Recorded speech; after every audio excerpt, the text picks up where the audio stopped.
All right, we'll go ahead and get started. Like I said, welcome to the second in our four-part exhibitor webinar series. We're excited to include two of the PSDA board members, Stuart Boyer and Joe Walkup, as we discuss what distributors are looking for when they come to the P2P Solutions Summit exhibit hall. I'm Catherine Perkins, event manager for PSDA. And I'm Buffy Levy, event director for PSDA. I'd like to begin by introducing our panelists, Stuart Boyer and Joe Walkup. Stuart is the president of the Cooley Group with 6 offices throughout New York State. Cooley provides premier printing services that define and enhance their clients' brand and image through printing, promotional products, specialty printing, and branded apparel. Joe Walkup is the president and co-owner of Innovative Business Products. IBP is a strategic outsourcing partner and distributorship located in Nashville, Tennessee. In 2009, Joe was recognized as PSDA Member of the Year. He also currently serves on the board of PPAMS, the Promotional Products Association of the Mid-South, as treasurer.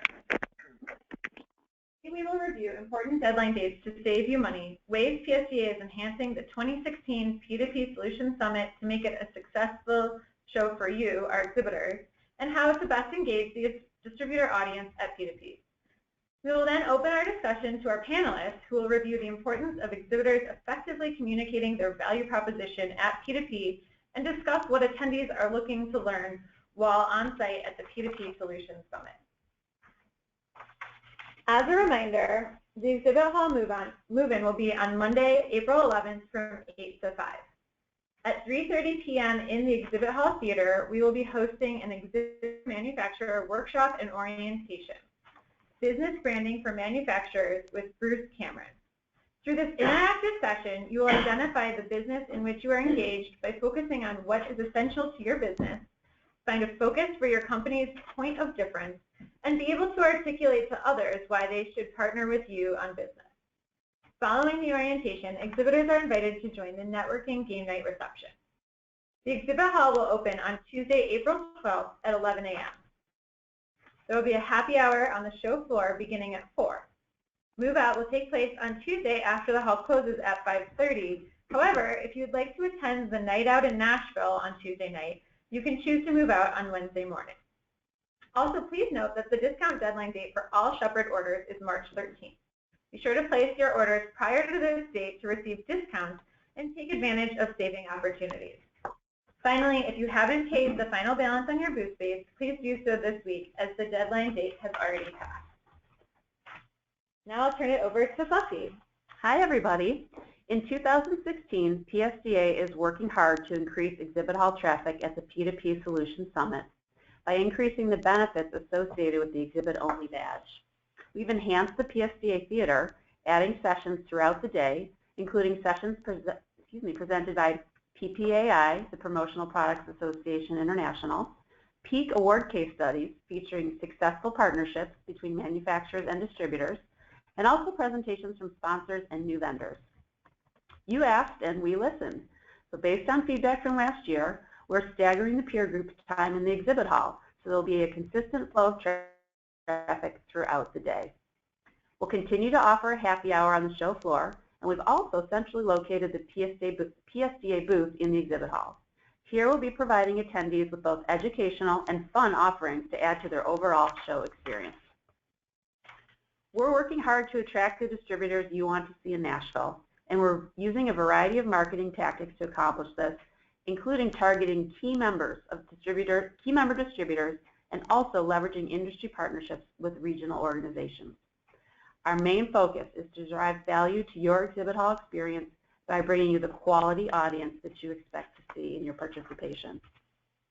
We'd also like your help in engaging and educating the distributor audience about the value of attending the P2P Solutions Summit. Please use our online toolkit to promote the conference to your customers and let them know you'll be exhibiting in Nashville. The toolkit has many useful tools to accomplish this, including web ads, personal invitations, press releases, sample tweets, and many others. And with the 2016 Partner Contest, you could win great prizes for helping us, like tickets to the night out in Nashville or even a free booth at next year's show, just by inviting your customers to attend. Attendees very much appreciate a personal invitation, so let them know you'll be there and invite them to visit you in your booth. You'll find all of these tools on our website in the Exhibitor Resource section of the P2P homepage. But engagement isn't just on the show floor. As part of your booth space, you receive complimentary access to the Monday night game night reception. Use this time to connect and network with distributors. Let them know you'll be on the show floor the next day. In the morning, we will have informal networking discussions prior to the peer group sessions and the exhibit hall opening. Use this time to meet distributors and hear what keeps them up at night, what solutions they are looking for, and how you can help them. This year's optional night out will be a night listening to great country music on Nashville's famous Broadway streets. We'll begin at Tequila Cowboy with round-trip transportation included. Register today through the PSDA website. And now I'd like to turn it over to our panelists, Stuart Boyer and Joe Walkup, to give you some of their personal insights on what distributors look for when they walk the show floor at P2P.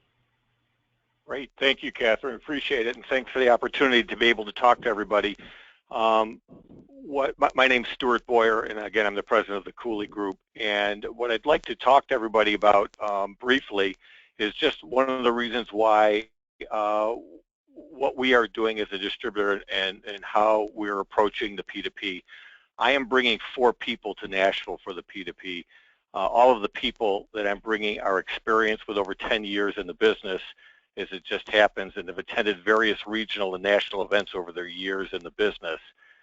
Similar to our relationships as manufacturer to distributor, as a distributor, we engage with a host of clients who often see us in our competition periodically. And the key to all of our successful relationships is how we, as a distributor, distinguish ourselves from everybody else. As an employee-owned operation, Cooley, I highlight the fact immediately that we're all accountable to each other, and we need to be able to create a distinct, clear value proposition when we're talking to our clients, and that's really what we're looking for as distributors as we're walking around the floor to all of our manufacturing partners who we go see as to what value and how they separate themselves and what makes your company and your product unique. What differentiates you from everybody else, as opposed to just sitting there and saying what differentiates us is customer service or that we put ink on a paper. What really differentiates you from everybody else and makes your booth something that we all must see? And there's a host of ways of doing that, but I'm going to turn it to Joe to let him answer as well in terms of the reason why he's coming to Nashville and some of the value props. Hi everybody, I'm Joe Walkup with Innovative Business President. I will have 4 people there, and similar to Stuart, they all have over 10 years experience. And I want to really key in on the social events that we're having. When it comes to, I have done trade shows myself with Innovative Business Products, and we like the social aspect. We typically have food at ours, so we're inviting our attendees to visit with us. And I think going on the value proposition that Stuart's going to lend more to, we want you to understand that it's not just about price. If you can meet these people, meet the distributors, talk to them, stick your hand out when you're at the game night. It's easy to get in those little groups, and I compare the game night to the school dance that you went to when you were 14 and all the guys lined up against the wall while the girls danced. It was the one guy that we all made fun of that went out and actually asked one of the girls to dance, but he was the smart one. All the girls liked him. He danced with multiple girls. That's what I want to encourage each of you to do. Be the one who walks up to somebody that you don't know, introduce yourself, shake their hand. We all have a tendency to get in our little groups, in our little cliques, and I know Stuart, and I know who he is, and I know this person or that person, manufacturer, and I can go shake their hand and speak to them and stand with them and drink a beer with them. Go up to somebody you don't know, meet them. Same thing with the game, with the dine-arounds. Go on these groups with people that you don't know, and have an opportunity to sit at the table with somebody you don't know, because that's where you're going to make the connections. It's all about the personal touch, and my myself as a distributor, I don't like to sell on price. I like to sell on a relationship. And so if my customers trust me, they're not going to ask me a price. Well, the best way for a manufacturer to set themselves apart is to build a relationship with the distributor partners that are here in the PSDA. So that's what I want to encourage. I want you to let's make it more, let's humanize this event and make it where you know the other person, you know who you're talking to. And so I really want to encourage you for the social night, for the games, team up with somebody when you're playing cornhole. When you're going to the dine around, go with somebody you don't know. Don't just go with the whole pack of people that you already do business with. So that's kind of where I want to really encourage you to build those relationships that are so key to making this event successful and make it keep growing. I'll pass it back to Stuart now. Thank you. Thanks, Joe. Yes, sir. So continuing on with the discussion, one of the problems we have is that I've gone to a number of events where I have walked around and I've asked a host of people as to what your value proposition is, and often most people don't have an idea what I'm talking about, or if they do, the common theme has always been we offer very good customer service or we answer our telephones. And to me, that should be a given that we all do that. What I'm looking for and what I'm going to explain briefly in terms of what I try to do as a distributor with my clients in the hopes that that may be the same type of thing that I'm looking for when we're coming on the show floor. As a distributor, when I talk to my clients, again, I'm trying to be able to create a value and to distinguish myself from my competition. I mentioned about this an employee-owned operation. I highlight that particular fact. Some people are employee-owned, some people are not, but there could be a key component of your particular organization in that you've received the #1 rating, you've been accident-free, you've done a host, you've got a particular type of operation that distinguishes itself from all other operations. You should talk about that. I try to create, and very important, I try to create a consultative environment to my clients, and I would hope that you would do the same thing with us in terms of not just giving us quick answers to we have the cheapest prices in town, we have the best this, we have the best that, but that I'd want you to ask and talk to me in terms of finding out as much information as possible about my business so that you then could sit there and determine whether you have a solution for what my pain point may be and whether you're possibly a good fit for us or not. Some of those things could be in terms of that you are a short-run manufacturer and we only have long-run solutions, or vice versa. It could be that I'm looking for a digital application and you don't have the best digital application. It's imperative that we're all honest with one another and that you show and bring out the absolute best that you have to offer. One thing that we often do is I walk by a booth and sit there and go, as a distributor, we go in and we sit there, and when I talk about showing up as opposed to throwing up, or I sit there and tell about 55,000 things that I do, I want to talk about 1 or 2 or 3 things that really make me unique and make and where I can show value to somebody. So as a distributor, when I'm walking the floor, and I bear in mind I did ask and talk to about 15 or 16 distributors and ask them the questions so that we could have kind of a universal answer and response. People are looking for a unique value in the presentations and the things that you put out there. When you sit there and have a booth and you show 100 products on a table, you clearly cannot be superior in all of those particular items. It's much better to have booths with great, unique value ideas that are highlighted, and it may be only 4, 5, 6, or 8 of those particular ideas, as opposed to having a booth with hundreds of ideas on them. The hundreds of ideas don't necessarily attract us. What do are the uniqueness of the products that you're showing. Technology-focused ideas are very exciting and beneficial, and ways, and Joe alluded to this, ways to streamline an already complicated business that we have are eye-catching and very appreciative. If you've got a solution, a technological solution where before it took step A, B, C, D, and E to process an order, and today you can go from A to E instantaneously, it's very appreciative by all of us. It intrigues all of us. Emerging growth ideas, things that are happening in certain parts of the area that may not have reached the southeast or the northeast, northwest, are also an area that would be very beneficial. A project that you may have done for another distributor, not specifically the name of the client, but the idea or the type of project that you were very successful in, and you could bring those ideas, intrigues us because it provokes ideas and thoughts, and we may have come into your booth with the idea of talking to you about one thing, but by talking and hearing some of these other new projects, it evokes other questions, and we may be thinking about using you in other areas. A call to action is very effective. Filling out like a card to win an iPad or to win whatever it may be, it doesn't have to be expensive, mind you, or anything, is very helpful, and it lets us, on that particular card, you may sit there and say, let me discuss with you about these 3 ideas that we do very well at, and that you would follow up and get back to us at a later date. Think outside the box. Uniqueness may be different in terms of packaging, colors that are clear-coded, technology that's user-friendly but provides value, concepts or programs that fill needs.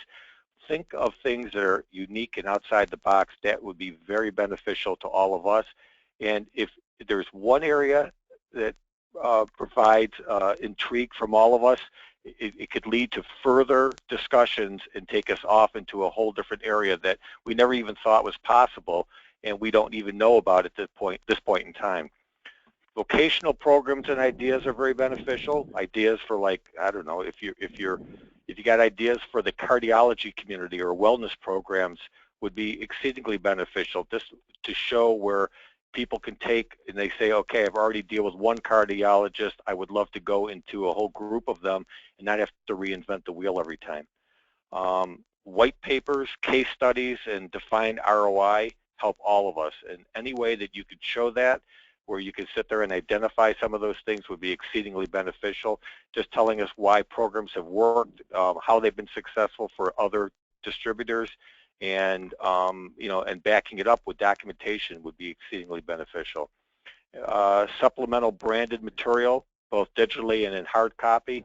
If you have a piece that describes some of the products and things that you do, and it's got your name on it, but it allows us to put our name on it, to be able to rep that, would be very helpful. It's not critical, but it is helpful. And then finally, for me anyway, offering educational tools. We try to learn as much as we possibly can as distributors about a host of different products. We read, PS Magazine. We try to read a host of things on the internet and in the industry, but you guys are the experts. And if you can offer us educational tools, whether it be with webinars, with plant visits, with you coming to visit us, or any way that you can get the information and disseminate the information to us, it provides such a value, because you become our educational resource, and it makes us look good to our clients. And ultimately, that's what we all want, is that we want to make that connection from manufacturer to our client with us in the middle, and that will provide great value. So in a nutshell, there's a host of ways that you can really differentiate yourself from each other, without competing with each other, just differentiating with each other. And hopefully these are a few of them. Joe, I'll turn it to you. And I want to add on to something that Stuart said. If you can set up times to, I would encourage each of you that are on the call to make sure that you're contacting any distributors in Nashville, and reaching out to them before, because that's going to help you be successful on this trip. And then also, if it's not someone who's in Nashville, but people that are coming to the show, line up times to have them at your booth, to have a one-on-one meeting. If there are multiple of you coming and you've got a one-on-one meeting with somebody, honestly, distributors, I like to be challenged. And so if I see Stuart sitting down with one of our manufacturing partners and him having a very in-depth meeting and him showing him something, I'm kind of like that challenge, and I think, well, what's Stuart learning over there? I want to go learn from that person too. So not only are you going to be engaging those distributors while they're there on the show floor, but if you've set the meeting beforehand, then you've already got that agreement that Stuart or myself is going to come by your booth and we're going to meet with you at blank time, whatever that may be. And then when another distributor walks by, he may ask me, why were you meeting with X, Y, or Z? I think that's something that's going to keep that challenge going out there for other distributors to say, well, maybe I should be doing work with them because they seem to be partnering with that manufacturer. Definitely the education, what Stuart brought up, that is very key to try to do that.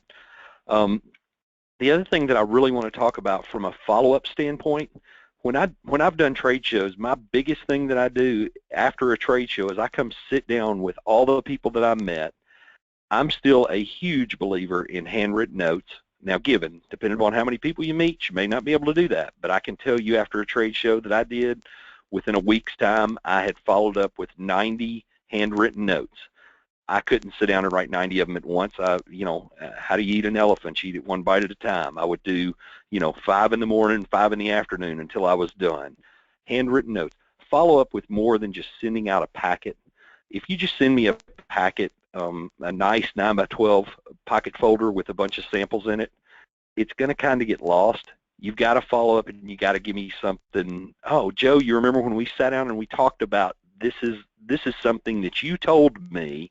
If you come back to me and say, Joe, you said you were dealing with cardiologists and I've got a way for you to go into those cardiologists, it's going to jog my mind and I'm going to say, oh, yes, that's exactly right. What have you got that can help me? I will reach out to them today.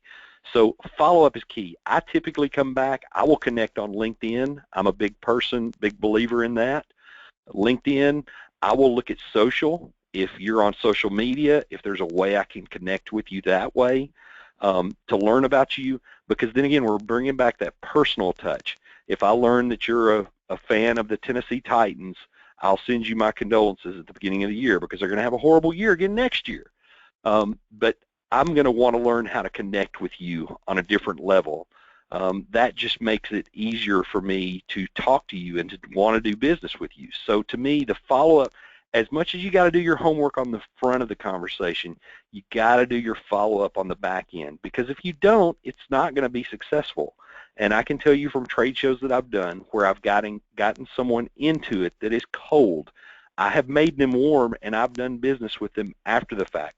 I wouldn't have been able to do that if I had not followed up, if I had not connected with them, if I had not learned about them. So it's the follow-up is just as important as doing your homework on who's attending in the front end and setting some appointments on the front end. You got to do the follow-up on the back side. So I will turn that back over to the ladies unless Stuart has something else to. Just one more quick thing, and that would be Joe mentioned about setting appointments prior to arriving in Nashville, which I think is a very critical thing. The other part that I would really emphasize is that the show runs from Monday until Wednesday, which gives a lot of free time to have cocktails, except for in Joe's case, it's probably not enough time, but a lot of free time for cocktails, and it allows a lot of time for the opportunity for each of you to sit there, and when you find somebody you want to engage with or talk with further, it doesn't have to be on the show floor. It could be at breakfast the next morning.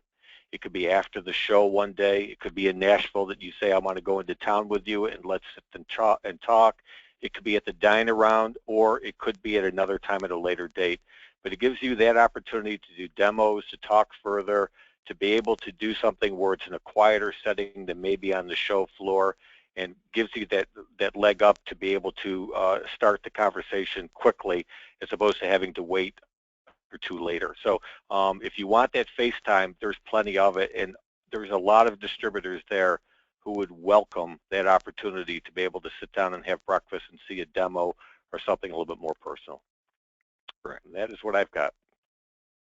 Ladies? Wonderful. Thank you both. So we have a number of questions that have come in that I'm going to tee up for the two of you. The first one is, Do distributors want to talk about products and solutions or about vertical market applications?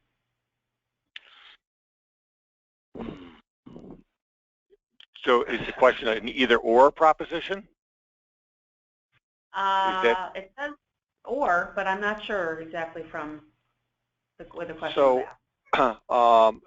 Okay, so I think that it's kind of both of those things in my viewpoint. I think that vertical markets are an important area. I wouldn't get hung up on vertical markets, but I do think that if that could be a strength for a particular manufacturer in that they have a program or a defined way of offering a solution for a vertical market, I think that's important to tell people about, because if you have a solution for one vertical market, you more than likely have it for a few others, and therefore it may fit with something we're looking for. But value proposition is critically important, and I think that you know, you only have so much time, obviously. I think what you really need to do is to encourage and entice all of us with your value prop and what makes you different than everybody else. To me, that is head and shoulders above everything else. Joe, I don't know if you agree or disagree. I would agree. I mean, it's going to be an either or. There's going to be times where, if depending upon what your skill set is, what your value proposition is, that if you're key on automotive world, you need to tell me that, and then but you can also use that and say that automotive world we do.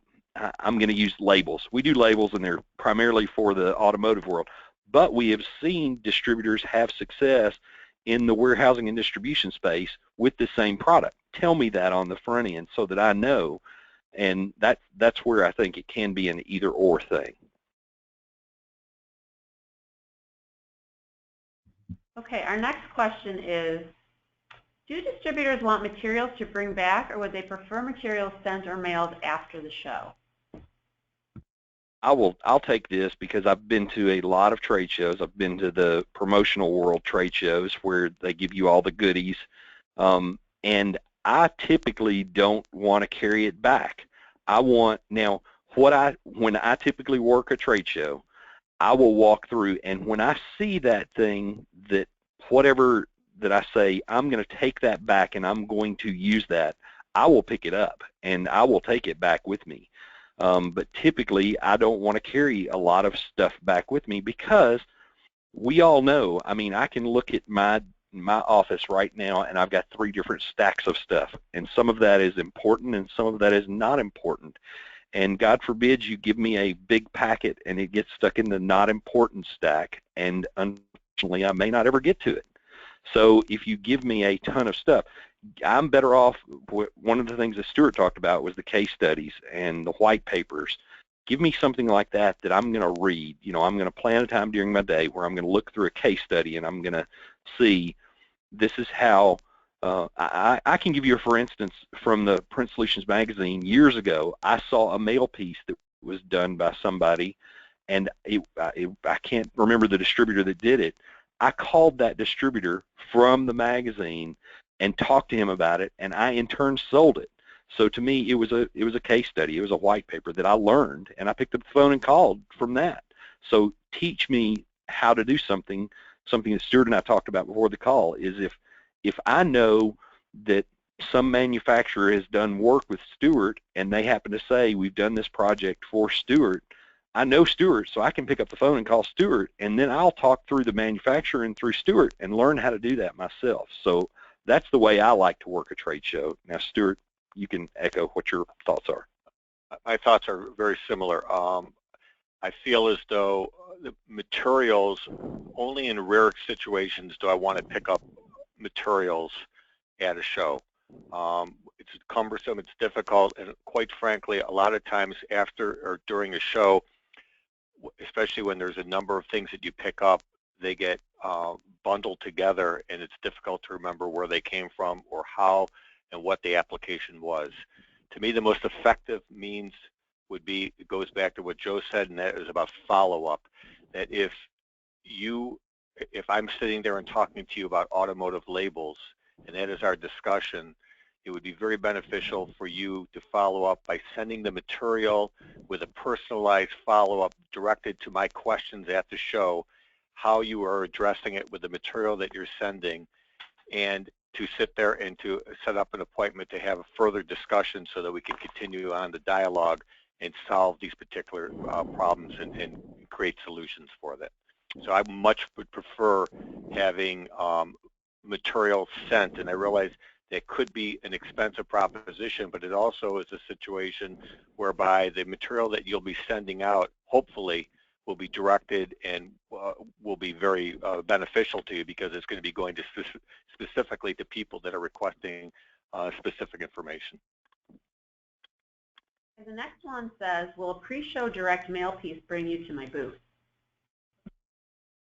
I'm going to say you got to set yourself apart. I remember back in the day when we got those yellow postcards for print solutions that were done by however they were done, I don't know, and we got 50 of them from every manufacturer that was going to be there. It was the ones that someone set themselves apart and did their own postcard that drew me to their booth. And you don't have to give away an iPad, but if you do something to make it fun, you know, I can remember years ago there was a tag and label company that gave away a Harley Davidson on the show floor. Now I'm really saying something. This is years ago, but I remember they drew me to the booth. I didn't want a Harley Davidson, but they drew me to the booth. Now I know nobody's going to give away a Harley Davidson nowadays, but I think if you set yourselves apart and don't just use a generic postcard just like everybody else is doing, it helps for me to see a reason. And still, I'm going to go back, and y'all are probably, if you haven't hung up yet, you're probably going to, but tell me your value proposition. Why do you want me to come by your booth? What sets yourself apart from somebody else? So, Stuart? I agree. I think that I think there's benefit in terms of a pre-show distribution, only in that if you're telling me a few of the things that I will see at your booth will encourage me to high spot those particular booths so that I can make sure that I'm there. Or let's say in my situation, let's say that there's 80 booths and I'm only able to get to 10 of them, I'm going to make sure that the other 4 people who are coming with me are going to be going to those booths as well. It doesn't have to be that you give away something. I think, don't get me wrong, like everything else, people like to get something, but you know, it could be as simple as sitting here and say, take a chance on ABC Company and giving away 5 lottery tickets for $1 each, or it could be that you don't give anything away whatsoever. It could be just what you're showing at your booth that's critically important. I just think, into what Joe said, you need to make sure that whatever it is, your booth sets you apart in some way, whether it be giving away something, concept, ideas, something unique that just, or fun, that just separates you from everybody else.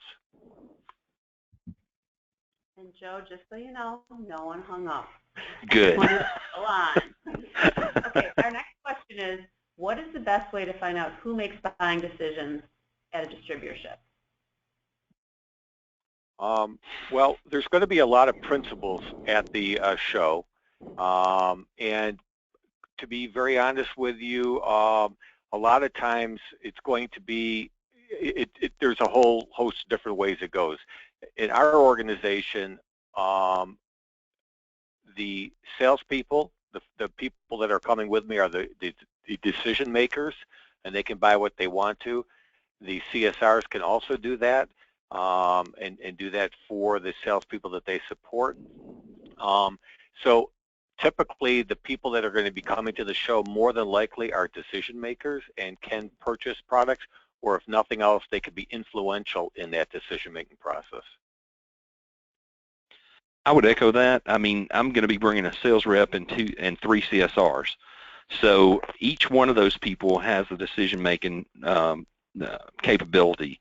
I'm still going to say it's going back to building that relationship with the vendor, because if you call on me and we work together on a solution for clients, and also jumping back to something we said earlier about technology, and I see that we're going to be able to go from A to E instead of A, B, C, D, E, then I'm going to be able to push that down and say, no, even though whoever may have a higher price, our time saving is going to be incredible.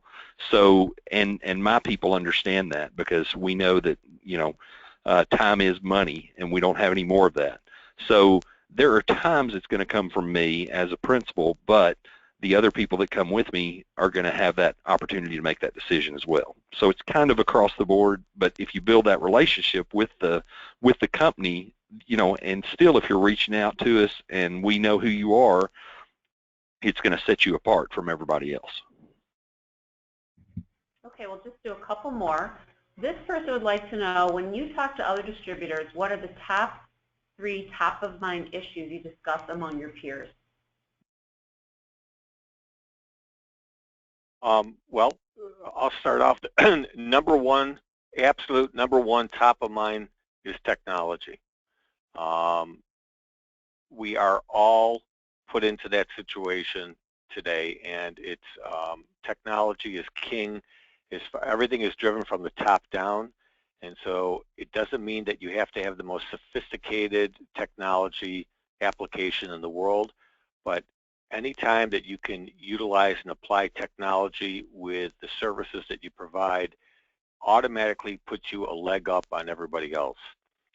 That's top of mind with a number of distributors. The number 2 thing is just the same thing that our clients are asking of us, we now have to ask of you, and that is, what's new?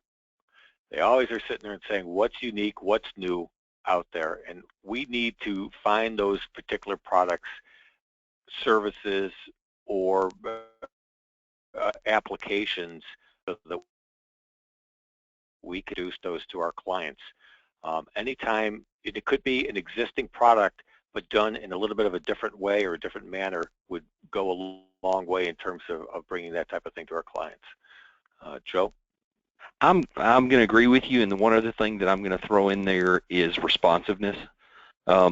When the ladies that work for me downstairs in customer service, they will say, Joe, you run drive-through printing, because it seems today that we've dummied down print so much. We've all got this color laser sitting next to our desk, and so it's not so much about PMS matches. I'm not saying it's not out there. There are people that PMS is very important, but it's pleasing color, and they can print it from their desktop and have it right then and there. And so if they send us an order at 8 o'clock in the morning, we'll swing by this afternoon and pick it up. And so we have to slow our clients down and explain to them, and they say, why can't you do it that way? Well, you can't run card stock on your laser printer. We have to go through all of that every day, but they're used to that. They want it quick. So that being said, it may not be that we have to get a job turned that quick, but if we're contacting you, you need to respond back to us. We need to know that you're working on it. One of our vendors that we work with, we'll send them an email on a job, on a quote, and they'll easily send back an email and say, hey, got your quote, we're working on it. That way we know we can check it off our box. We know that it's in process, and we've got something to answer our question with. So it's that responsiveness that I think I hear a lot of, because we're getting asked that as distributors. When are we going to know something? We've got a meeting. We've got to be able to take this into. So that's another thing that's key. And technology, I'm with Stuart. I'm going to put that at number 1.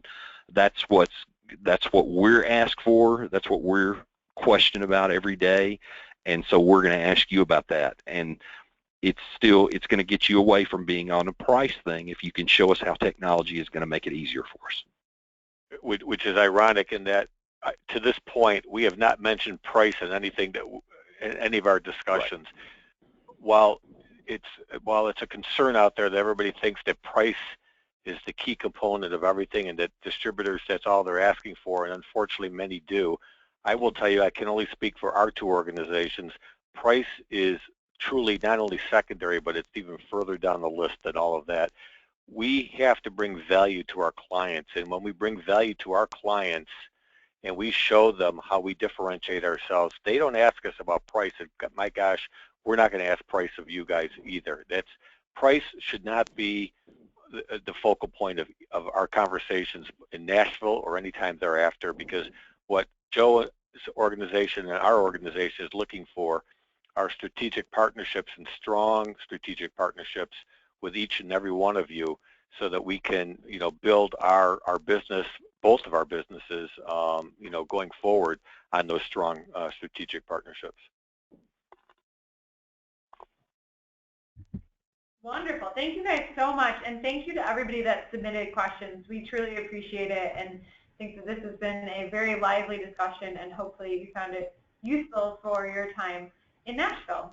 As a reminder, this has been a recorded webinar, and the first one was recorded as well. It is posted on the Exhibitor Resources page, and we'll be sending out the link to everyone, including people that weren't able to join. So if you have other members of your team, they'll be getting the link as well.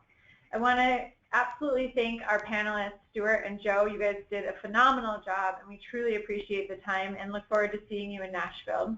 And then as a reminder, this is a 4-part webinar series, so part 3 will be coming at the end of March. So we'll be sending out a save the date for that next week. And then, as we mentioned, we will have the exhibitor manufacturer on-site orientation and training at 3:30 on Monday in the Exhibit Theater. And then we will have a post-show webinar to once again go over the importance of follow-up as we discussed today. If you guys have any questions, please don't hesitate to reach out to us. We're here for you, and we look forward to seeing you guys very soon in